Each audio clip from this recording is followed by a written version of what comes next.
दो बच्चों की तलाकशुदा मां मेघा उत्तराखंड से काम के सिलसिले में लखनऊ आ गई। वहां उसकी मुलाकात रंजीत से हुई। 31 साल की मेघा मूल रूप से उत्तराखंड के रहने वाली थी और दो बच्चों की मां थी। उसकी जिस लड़के से शादी हुई थी वह शराब पीने का आदी था। मेघा ने भी हर लड़की की तरह सुनहरे सपने सजाए थे कि शादी के बाद वो अपने पति के संग घूमेगी फिरेगी और अपने सपनों को पूरा करेगी, लेकिन जिंदगी को कुछ और ही मंजूर था। मेघा का पति रोजाना शराब पीकर घर आता और जरा सी बातों को लेकर झगड़ा करता। उसकी इन्हीं हरकतों से तंग आकर मेघा ने अपने पति को तलाक दे दिया और लखनऊ में अपनी छोटी बहन रानी के पास चली आई। मेघा की छोटी बहन रानी की शादी हो चुकी थी और वह अपने पति और बच्चों के साथ आराम से जिंदगी गुजार रही थी। 31 साल की होने के बावजूद मेघा लगती नहीं थी कि वह दो बच्चों की मां है। उसने अपने बदन को सलीके से संजोया था, जो भी उसे एक बार देख ले देखता रह जाए। मेघा लखनऊ के ही एक स्पा सेंटर में काम करने लगी और एक कमरा किराए पर लेकर रहने लगी। दोनों बच्चों को सुबह ही तैयार करके स्कूल भेजती और फिर अपने काम से निकल जाती। हालांकि मेघा की मां अभी भी उत्तराखंड में ही रहती थी। पिता की मौत हो चुकी थी, इसलिए बीच बीच में वह अपनी मां का हालचाल जानने के लिए वहां जाती थी। उम्र बढ़ने के साथ साथ मेघा की मां को कई तरह की बीमारियां भी साथ लग गई थी। मेघा ही मां को अस्पताल ले जाने और दवा का खर्च उठाती थी। एक दिन मेघा ने अपने बच्चों को तैयार करके स्कूल भेज दिया और खुद भी तैयार होकर अपने स्पा सेंटर पर जाने के लिए निकली।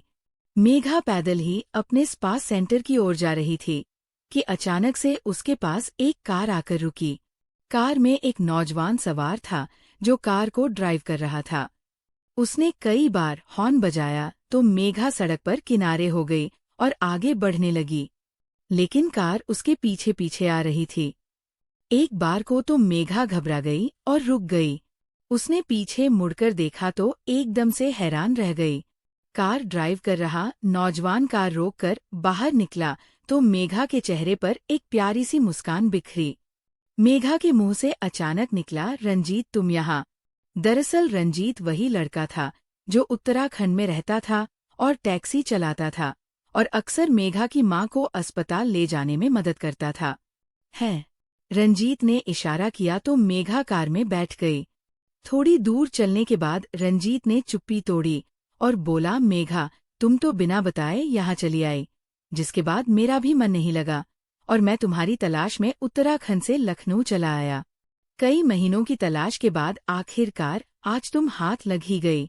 यहाँ आकर तुमने अपना मोबाइल नंबर भी बदल लिया, इस वजह से तुम्हें ढूंढने में दिक्कत हुई।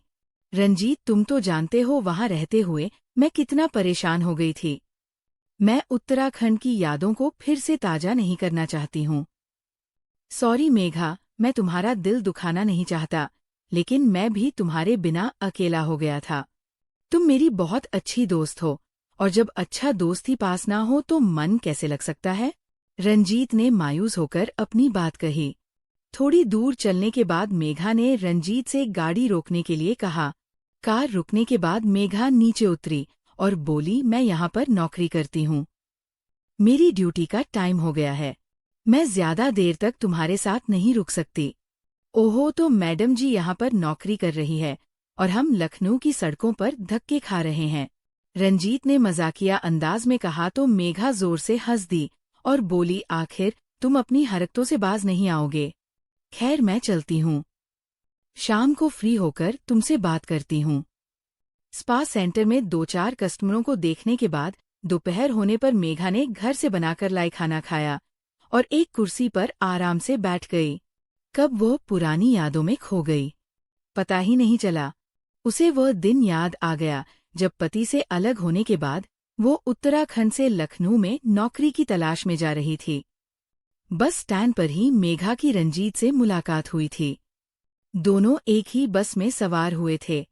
मेघा विंडो सीट पर बैठी थी तो रंजीत उसके बगल वाली सीट पर आकर बैठ गया था। पहाड़ की घुमावदार सड़क के चलते कई बार ऐसे मौके भी आए जब दोनों एक दूसरे से बिल्कुल सट गए। कई बार तो मेघा रंजीत के ऊपर गिरने से भी बची। खैर मेघा ने किसी तरह से अपने आप को संभाला। दोनों बस से नीचे उतरे और अलग अलग रास्तों पर निकल पड़े। स्पा सेंटर की मैनेजर आई और ताली बजाई तो मेघा पुरानी यादों से बाहर निकली। करीब 2 महीने बाद रात के 10 बज रहे थे। उत्तराखंड से आई एक खबर से उसकी आंखों की नींद गायब हो गई। दोनों बच्चों को सुला दिया था और खुद भी सोने की कोशिश कर रही थी, लेकिन नींद आंखों से काफी दूर थी। बेड पर लेटे हुए 2 घंटे से ज्यादा का समय गुजर चुका था। आधी रात बीत गई। मेघा ने मोबाइल उठाया और कुछ देखने लगी। फोन बुक खोली और जानकारों के नंबर सर्च करने लगी। एक मोबाइल नंबर और नाम पर नजर पड़ी तो रुक गई। वह नंबर रंजीत का था। काफी सोचने के बाद मेघा ने नंबर डायल किया। हेलो रंजीत पहचाना। मेघा बोल रही हूँ। मैडम जी नमस्कार। मैं तो आपकी आवाज से ही पहचान गया था। फिर मेरे पास आपका नंबर सेव है। रंजीत ने मजाक की कोशिश की तो मेघा बीच में ही रोकते हुए बोली, रंजीत मुझे तुम्हारी हेल्प चाहिए। इतनी रात को क्या हुआ? सब ठीक तो है ना? हाँ सब ठीक है। क्या तुम मेरे साथ उत्तराखंड चल सकते हो? मेघा ने रंजीत से सवाल किया। कब चलना है? रंजीत ने पूछा। अभी मेरी माँ की तबीयत बहुत ज्यादा खराब हो गई है। उन्हें अस्पताल ले जाना पड़ सकता है। जितने भी पैसे लगेंगे मैं दे दूंगी। मेघा ने कारण बताया। ठीक है, तुम अपनी लोकेशन सेंड करो। मैं कुछ ही देर में पहुंचता हूँ। करीब 1 घंटे बाद रंजीत अपनी कार लेकर मेघा के घर पहुंच गया। मेघा ने अपने दोनों बच्चों को उठाया और उन्हें भी साथ लेकर निकल पड़ी। मेघा अपनी माँ के पास पहुंच गई। रंजीत ने मेघा की माँ को अस्पताल ले जाने से लेकर दवा के खर्च में पूरी मदद की। मेघा की माँ की हालत में सुधार हुआ। 2-4 दिन रुकने के बाद मेघा बच्चों को लेकर वापस लौट आई। लखनऊ लौटने पर मेघा ने जब रंजीत से किराया देने के लिए कहा तो रंजीत ने सिर्फ इतना कहा, मेघा हम अच्छे दोस्त हैं और दोस्ती में भी मैं तुमसे किराया लूं तो लानत है मुझ पर। इस तरह जब भी मेघा को कहीं जाना होता तो वह रंजीत की मदद लेती। उधर रंजीत भी सोचता कि वह अपने माँ बाप की सेवा तो नहीं कर पाता। मेघा की बुजुर्ग माँ ही सही, वे भी तो उसकी माँ जैसी ही है। एक दिन रंजीत ने मौका देकर अपने दिल की बात मेघा के सामने रख दी। वह बोला, मेघा तुम मुझे बहुत अच्छी लगती हो। क्या हमारी ये दोस्ती प्यार में बदल सकती है? मेघा ने कोई जवाब नहीं दिया। अगर कुछ गलत बोल दिया हो या तुम्हारे दिल को ठेस पहुंची हो तो सॉरी। रंजीत ने फिर से अपनी बात कही। मेघा कुछ देर के लिए चुप रही। फिर बोली, आगे कोई रेस्टोरेंट या ढाबा दिखाई दे तो गाड़ी रोक देना। रंजीत ने सड़क किनारे एक ढाबे पर कार रोक दिया। कार से उतरते ही मेघा ने रंजीत से सवाल किया, चाय लोगे? रंजीत ने हाँ में जवाब दिया। एक टेबल पर दोनों आमने सामने बैठे थे। मेघा की चुस्की लेते हुए सोच विचार करने की हालत में नजर आ रही थी। उसके चेहरे पर एक अजीब तरह का भाव था। रंजीत उसे बड़े ध्यान से देख रहा था, लेकिन कुछ नहीं बोला। वह सोच रहा था कि शायद मेघा उसकी बातों से नाराज हो गई। चाय खत्म हुई तो मेघा ने पेमेंट किया। दोनों कार में सवार हुए और निकल गए। मैडम जी सीट बेल्ट लगा लीजिए, नहीं तो ये बेचारा बिना वजह मारा जाएगा। रंजीत ने फिर मजाकिया अंदाज में कहा। कार थोड़ा आगे बढ़ी तो मेघा ने सवाल किया, रंजीत तुम्हारी शादी हो चुकी है? नहीं, रंजीत ने जवाब दिया। मेरे बारे में कितना जानते हो? यही कि मैं भी उत्तराखंड की हूँ और तुम भी। इससे पहले कि मेघा कुछ और बोल पाती रंजीत बोल पड़ा, मेघा इतने दिन हो गए तुम्हारे साथ दोस्ती को जानता हूँ। तुम तलाकशुदा हो, 2 बच्चों की माँ हो, अपनी माँ की देखभाल के साथ अपना और अपने 2 बच्चों का पेट पाल रही हो। माँ की देखभाल के लिए अपनी जॉब की भी परवाह नहीं करती हो। अपनी माँ से बहुत प्यार करती हो। इससे ज्यादा मुझे जानना भी नहीं है। इतना बोलकर रंजीत चुप हो गया। कार में पूरी तरह से सन्नाटा छा गया। इस सन्नाटे को मेघा ने ही तोड़ा और बोली, ओके। इसके बाद तो रंजीत और मेघा में रोजाना मोबाइल पर बातें होने लगी। रंजीत मेघा से उसकी माँ के बारे में पूछता तो उसे लगता कि कोई उसका अपना है जिससे वह अपना दुख दर्द शेयर कर सकती है। एक दिन मेघा अपनी छोटी बहन रानी से मिलने के लिए उसके घर पहुंची तो रानी की सास ने नाक मुंह सिकोड़ लिया। मेघा रानी के पास करीब आधा घंटा रुकी। इस मुलाकात में उसने अपने और रंजीत के बारे में सारी जानकारी दे दी। दीदी, आप मुझसे बड़ी है, फिर भी एक बात कहती हूँ, जो भी कदम उठाना सोच समझकर ही उठाना। रानी ने मेघा से कहा, अभी तक हम अच्छे दोस्त थे, कल ही रंजीत ने मुझे प्रपोज किया है। माँ को देखने के लिए कब जाना पड़ जाए, ऐसे में रंजीत ही काम आता है। मेघा ने जवाब दिया। थोड़ी देर के बाद मेघा फिर से बोली, अभी तक रंजीत ने कुछ ऐसा वैसा भी नहीं किया है। रंजीत ना किसी तरह की डिमांड भी नहीं की है और ना ही उसके हाव भाव से लगता है कि वह कुछ गलत काम करेगा। जैसे जैसे दिन गुजरते जा रहे थे, मेघा और रंजीत एक दूसरे के बेहद करीब आते जा रहे थे। कभी कभी तो पूरी रात ही फोन कॉल, व्हाट्सएप चैटिंग और वीडियो कॉल में गुजर जाती थी। एक दिन रंजीत ने मेघा को फोन किया। हाँ बोलो। मेघा ने कहा, मैं कह रहा था आज शाम को जल्दी घर पहुंच जाना, रात का खाना एक साथ करेंगे। दोनों बच्चों को भी तैयार रखना, मैं ठीक 8 बजे तुम्हें लेने के लिए आ जाऊंगा। मेघा ने ओके बोलकर फोन काट दिया। ठीक 8 बजे रंजीत अपनी टैक्सी लेकर मेघा के घर के बाहर पहुंच गया। मेघा सच सबर कर किसी शादीशुदा औरत से कम नहीं लग रही थी। उसने अपने फेवरेट पिंक कलर का सूट सलवार वार पहना था। होठों पर लगी हल्की पिंक लिपस्टिक उसके चेहरे पर 4 चांद लगा रही थी। दोनों बच्चे भी साथ आ गए। मेघा आगे की सीट पर बैठी, जबकि दोनों बच्चों को पीछे की सीट पर बैठा दिया। शहर के एक रेस्टोरेंट में पहुंचकर रंजीत ने खाने का आर्डर दिया। खाना लगने में वेटर ने समय मांगा था। इससे पहले बच्चों के लिए आइसक्रीम वगैरह मंगवा ली। रंजीत ने बात शुरू करते हुए कहा, मेघा, मेरे दिमाग में एक बात चल रही है। हाँ बोलो, मेघा ने पूछा, क्या हम एक साथ रह सकते हैं? रंजीत ने अपनी जिज्ञासा जाहिर की। मतलब? मेघा ने पूछा। मतलब यही कि अगर हम दोनों लिव इन में रहें तो। रंजीत ने बताया। रंजीत की भावनाओं को मेघा तुरंत समझ गई। एक प्यारी सी मुस्कान बिखेरते हुए वह बोली, इरादा तो ठीक है, लेकिन हम रहेंगे कहाँ? तुम्हारे हमारे पास भी एक ही कमरा है और मेरे पास भी एक ही कमरा है। 2 बच्चे भी हैं, कैसे एडजस्ट करेंगे? उसका इंतजाम हो जाएगा। कोई 2 रूम सेट घर देख लेंगे, दोनों मिलकर एडजस्ट कर लेंगे। ठीक है, लेकिन मेरी एक शर्त है। मेघा बोली, तुम मेरे साथ कोई शरारत नहीं करोगे? ओके, मैं समझ गया। मैं वादा करता हूँ, जब तक तुम इजाजत नहीं दोगी तब तक मैं तुम्हें टच भी नहीं करूंगा। है, रंजीत ने मेघा को भरोसा दिलाया। वेटर खाना लेकर आ चुका था। सभी ने भरपेट खाना खाया। रंजीत ने रेस्टोरेंट में पेमेंट किया और फिर मेघा और बच्चों को लखनऊ की सड़कों पर घुमाया। रात के तकरीबन 11 बजे रंजीत ने मेघा और बच्चों को उनके कमरे पर छोड़कर अपने कमरे पर आ गया। आज वो बहुत खुश नजर आ रहा था। 3-4 दिन के बाद ही उन दोनों ने मिलकर एक 2 रूम सेट घर किराए पर लिया और अपनी जिंदगी गुजारने लगे। खाना पकाने से लेकर और दूसरे घरेलू कामों में रंजीत मेघा की पूरी मदद करता था। मेघा अपने दोनों बच्चों के साथ एक कमरे में सोती थी, तो रंजीत दूसरे कमरे में। इस तरह से 6 महीने का समय गुजर गया। एक दिन रंजीत शाम होने से पहले ही अपने कमरे पर पहुंच गया। आज उसकी तबीयत कुछ ठीक नजर नहीं आ रही थी। सिर में दर्द और बदन में अकड़न हो रही थी। कार को पार्क करके वो अपने कमरे में जाकर लेट गया। शाम को मेघा जब स्पा सेंटर से वापस लौटी तो देखा रंजीत अपने कमरे में लेटा था। अक्सर रंजीत मेघा के आने के बाद रात को 10 बजे के करीब लौटता था, लेकिन आज उसके जल्दी लौटने और बिस्तर पर लेटे रहने की वजह से मेघा के मन में घबराहट पैदा हुई। मेघा ने अपना बैग रखा और कमरे में घुसते ही सवाल किया, क्या हुआ? कुछ नहीं, सिर में दर्द है, बदन भी अकड़ रहा है। रंजीत ने जवाब दिया, चलो खड़े हो, डॉक्टर को दिखा देती हूँ।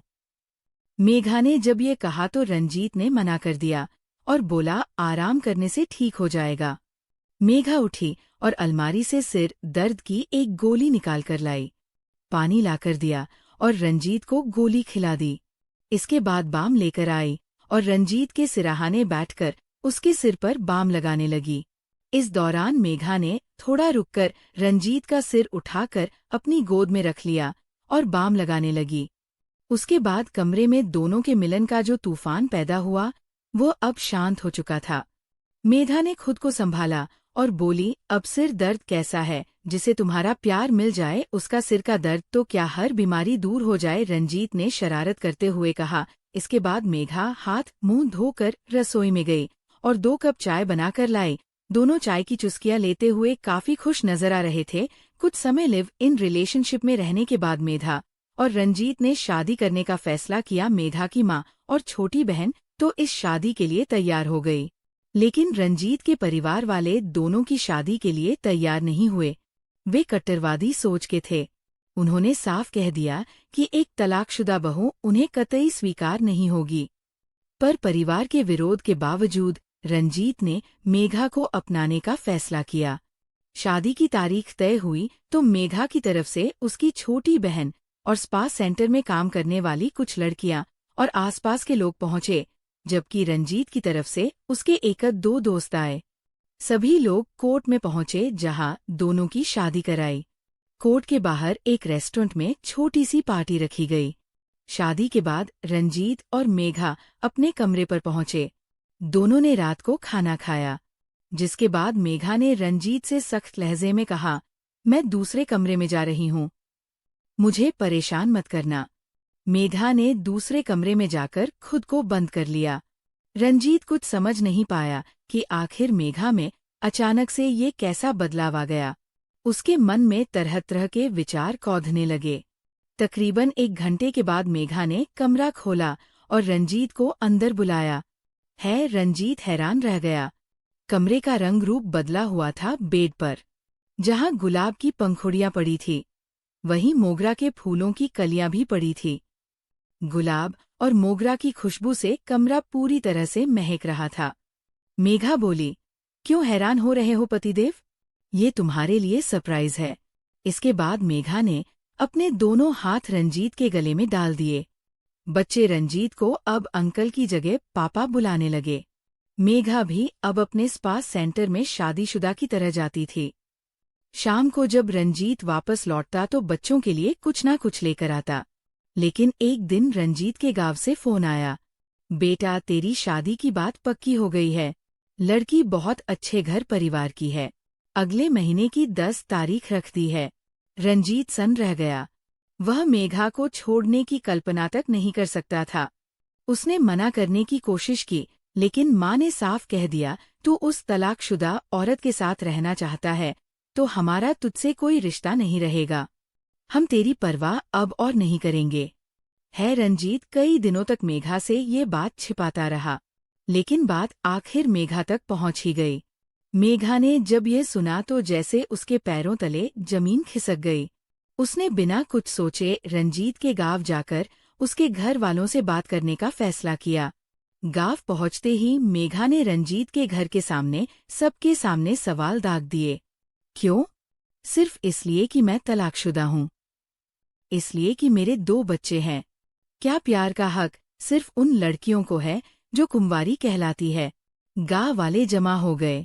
रंजीत के पिता ने गुस्से में कहा, हम अपने खानदान की इज्जत मिट्टी में नहीं मिलने देंगे। या तो वो औरत छोड़ या इस घर से निकल जा। रंजीत ने मेघा का हाथ थामा और बिना कुछ बोले घर से बाहर निकल गया। दोनों के चेहरे पर आंसू थे। एक तरफ माँ का प्यार, दूसरी तरफ मेघा का साथ। एक दिन मेघा बच्चों को स्कूल छोड़कर लौटी तो देखा कि रंजीत कमरे में बैठा है। उसकी आंखों से आंसू टपक रहे थे। मेघा, मुझे गांव जाना होगा। माँ की तबीयत बहुत खराब है। शायद वापस लौट पाऊं या नहीं, कुछ नहीं पता। लेकिन एक बात जान लो, तुम मेरी जिंदगी की सबसे सच्ची मोहब्बत हो। मेघा ने कुछ कहने की कोशिश की, लेकिन गला भर आया।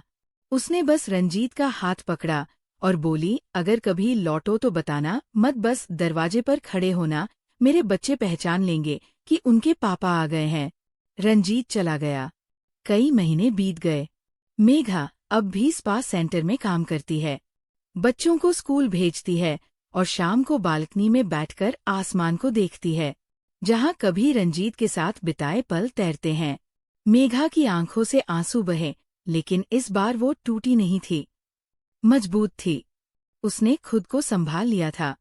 रंजीत की याद उसके दिल में अब भी थी, लेकिन अब वह उसकी कमजोरी नहीं, ताकत बन चुकी थी। मेघा जानती थी, हर मोहब्बत को मंजिल नहीं मिलती, लेकिन कुछ रिश्ते अधूरे होकर भी दिल में मुकम्मल हो जाते हैं। दूसरी ओर रंजीत अपने गांव में मां की बीमारी, परिवार और समाज के दबाव में उलझा हुआ था। उसकी मां बिस्तर पर थी और आसपास के लोग ताने दे रहे थे। अपने खानदान की इज्जत मिटा दी। इसने तलाकशुदा औरत को लाने चला है, शर्म नहीं आती? रंजीत हर बात चुपचाप सुनता रहा, लेकिन उसके मन में मेघा और बच्चों का चेहरा उभरता रहता। एक दिन रात को माँ के सिराने बैठा तो माँ ने कमजोर आवाज में रंजीत से कहा, बेटा, अगर तू खुश रहना चाहता है ना तो अपने दिल की सुन। मैंने जिंदगी भर जात-पात समाज की बातें मानकर जिंदगी जी, लेकिन अब जब आंखें बंद होने को है तो समझ आया कि इंसान का दिल जाति से बड़ा होता है। रंजीत की आंखों में आंसू आ गए। उसने माँ का हाथ पकड़कर कहा, माँ, मैं मेघा और उसके बच्चों से बहुत प्यार करता हूँ। वही मेरा घर है, वही मेरी दुनिया। माँ ने धीमे से कहा, तो फिर देर किस बात की, अपने घर को अपना बना ले। कुछ दिन बाद रंजीत ने पूरे परिवार को बैठाकर अपनी बात रखी। मैं सिर्फ मेघा के साथ ही रहूंगा, चाहे वो तलाकशुदा हो, चाहे उसके बच्चे हो, वह मेरी जिंदगी है। अगर आप लोग साथ होंगे तो यह मेरी सबसे बड़ी ताकत होगी, नहीं तो मैं अकेला ही सही। रंजीत के इस फैसले और उसके चेहरे पर झलकते सच्चे प्यार ने उसके पिता और भाइयों को भी सोचने पर मजबूर कर दिया। माँ तो पहले ही पिघल चुकी थी। पिता भी गहरी सांस ली और बोले, शायद अब समय आ गया है कि हम भी अपनी सोच बदले। अगर तू खुश है तो हमें क्या हक है कि तेरी खुशी के बीच में खड़े होने का? पूरा परिवार एकमत हो गया। सभी ने मेघा को अपनाने के लिए लखनऊ जाने का फैसला किया। शाम का समय था। मेघा बालकनी में बैठी बच्चों को पढ़ा रही थी। तभी नीचे गाड़ी के रुकने की आवाज आई। उसने झांक कर देखा, रंजीत और उसके पूरे परिवार वाले थे।